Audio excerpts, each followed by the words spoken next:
안녕하세요. 오늘 엔비디아 실적 발표가 나왔습니다. 새벽 7시에 발표가 있었는데 굉장히 호실적이 나왔습니다. 그럼에도 주가가 살짝 빠졌었죠. 지난번 실적 발표 때도 이랬습니다, 사실. 실컷 가격 떨어뜨리고는 불기둥을 뿜었는데요. 일종의 실적 전에 베팅한 개미들, 이 개미 털기가 아닌가 싶습니다. 하지만은 지금 주가 가격 자체는 높은 건 사실입니다. 지난 실적 발표 때는 120달러 근방에서 실적 발표가 나왔고 120달러 이하까지 가격을 떨어뜨렸으니까요.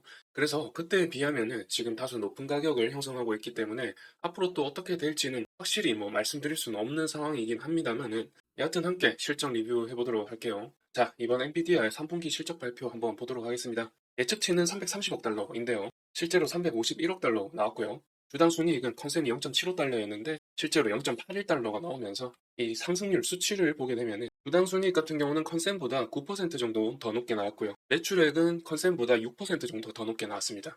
그리고 매출액 같은 경우 지난 분기에 비교해서 15에서 20% 사이의 상승폭을 보여주고 있죠.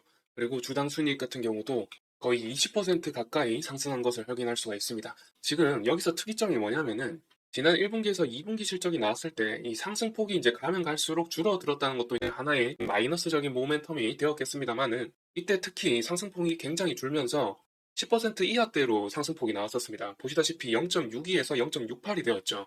그러면 거의 이제 10%대, 10% 초반대 상승폭을 보여주는 건데 다시금 20%대로 늘어나면서 이 어닝 서프라이즈가 나온 것이기 때문에 저는 이제 4분기부터 호퍼 200 제품이랑 HBM3E 제품이 이제 결합되면서 이 제품이 출고가 되었단 말이죠. 그래서 4분기부터 이제 빠르면은 4분기, 늦으면은 내년 1분기부터 이렇게 또 다시 이 상승폭을 키워갈 거라고 지난 실적 발표 영상에서도 말씀을 드렸습니다. 그래서 결국에는 이렇게 지금 상승폭을 키워가고 있죠. 이 부가가치가 높은 제품들이 이제 4분기부터 출하가 된단 말이죠. 그런 부분들이 이제 반영이 되면은 다시금 전고점 그 140달러 이 실적이 2분기 실적이 발표되었을 때 아까 말씀드렸지만 120달러 이하로 떨어졌죠. 다시금 전고점을 시도할 수도 있다라고 말씀을 드려왔었는데 아니나 다를까 이렇게 실적 발표 이전으로 이제 140달러까지 와 있는 상황이죠.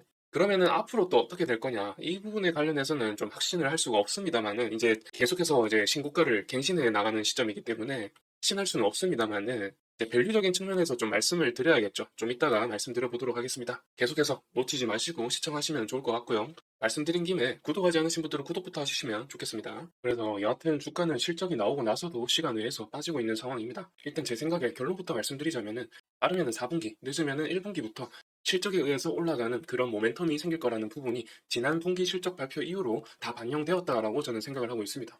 앞에 분기 실적 발표가 나왔던 때가 이때입니다. 이때 이 날짜고요.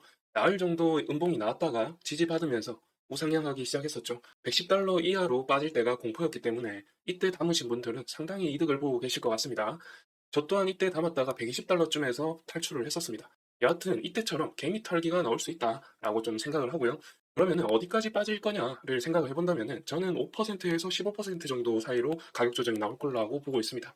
그렇게 되면은 대충 이제 125달러 정도까지를 좀 생각해 볼 수가 있는 건데요. 120달러 부분에서 오랫동안 조정을 해왔기 때문에 그곳에 매물대가 굉장히 많이 쌓여 있을 걸로 보고 있습니다. 이 부분이죠. 그래서 이 부분까지 어느 정도 이제 가격 조정이 있을 거로 저는 보고 있습니다. 그리고 이어서 밸류적인 측면에서 좀 말씀을 드리자면은 4분기 누계로 PER 같은 경우 51배 정도가 나오고요. PBR은 50배 정도가 나오고 있습니다. 아까 처음에도 말씀드렸지만은 향후 50년치 수익성을 모두 반영하고 있는 가격이다라는 말씀을 드린 건데요. 물론 앞으로 이 50년치 수익성이 반영된 밸류에이션을 성장률로 점차 얼마나 줄여 나갈지 이런 것들을 좀 계산해 보려면은 지난 분기 실적 발표했을 때보다 이번 분기 실적 발표 성장률이 지난 분기보다 더 10%포인트 더 높게 늘어난 수치라고 한다면은 앞으로 점차 이제 분기 실적 보고서가 나왔을 때 이 실적 성장률이 계속해서 이제 좀 나오겠죠, 데이터가. 이런 것들로 좀 유추해 볼 수가 있을 겁니다. 좀 더 신뢰성 있는 데이터로 좀 나올 수가 있을 것 같은데요.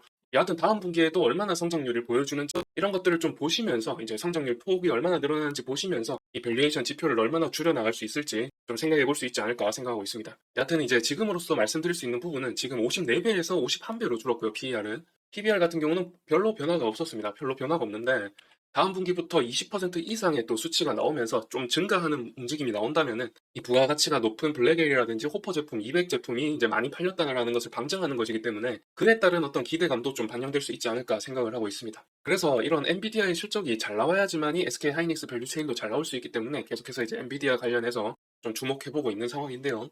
여하튼 엔비디아 실적이 좋게 나왔음에도 지금 엔비디아라든지 TSMC는 주가가 빠지면서 이 반도체 지수 자체는 빠졌습니다. 그런데 이 반영을 선반영하는 것인지 모르겠으나 우리나라의 국장의 SK하이닉스 밸류체인 ETF가 있습니다. 이 ETF는 지금 오르고 있는 것을 봤을 때 이 양봉으로 지금 전환을 했거든요. 음봉이었다가. 그래서 지금 하이닉스의 밸류체인이 먼저 이 엔비디아의 실적을 선반영하고 있지 않은가 이렇게 좀 분석을 하고 있습니다. 그때 직전 분기에 실적이 나왔을 때도 이 동일한 현상이 일어났었는데 국장에는 엔비디아 실적이 잘 나왔던 게 선반영되면서 이렇게 양전하는 움직임이 나왔었습니다. 여하튼 이 미장에 있는 반도체 종목들은 고평가받고 있다라는 인식이 강한데 그에 비해서 우리 국장에 있는 반도체 종목들은 그렇게 뭐 고평가인 상황은 아니거든요. 하이닉스 같은 경우는 지금 PBR이 2.3배도 안 됩니다. 그리고 내년에 포워드 PBR이 1.2배로 나오고 있는 상황인 만큼 굉장히 저평가받고 있다고 저는 생각을 하고 있습니다. 그런 점에서 하이닉스 밸류체인들 좀 이제서는 좀 주목해 볼 필요가 있지 않나. 충분히 가격 조정이 많이 이루어졌고 국장의 반도체 종목들, 특히 HBM 관련 찐 수혜주들, 이 ETF에 속해 있는 종목들 보시면 아실 것 같습니다. 어떤 종목들이 SK하이닉스의 밸류체인인지 아실 것 같고요. 이 종목들에 이제는 좀 주목해 볼 필요가 있다. 지금 이런 상황에서 시장에서 주목받고 있는 테마가 어떤 게 있죠? 반도체 가고, 바이오 가고, 이제 트럼프주 거의 끝나가고요. 재건주 등등이 있는데 거의 다 이제 좀 시기가 좀 지난 만큼 재료 소멸을 좀 앞두고 있는 걸로 저는 보입니다, 사실. 그런데 이 기간 동안에 반도체 종목들 한번 보시면은 HBM 수혜주들 중심으로요. 테크인, SK하이닉스 등등 해가지고 주가 가격 위치를 보시면은 정말 매력적인 위치에 있다라고 저는 생각을 하고 있거든요. 그래서 이번 영상에서는 엔비디아 실적이 잘 나온 만큼 잘 나왔기 때문에 더더욱 보실 필요성을 강조드리기 위해서 이번 영상을 촬영하게 되었고요. 그런 결론을 말씀드리면서 이번 영상을 마쳐보도록 하겠습니다. 다음 영상에서도 또 유익한 정보로 찾아오도록 하겠습니다. 시청해주셔서 감사드리고요. 다음 영상도 기대해주시면 감사드리겠습니다.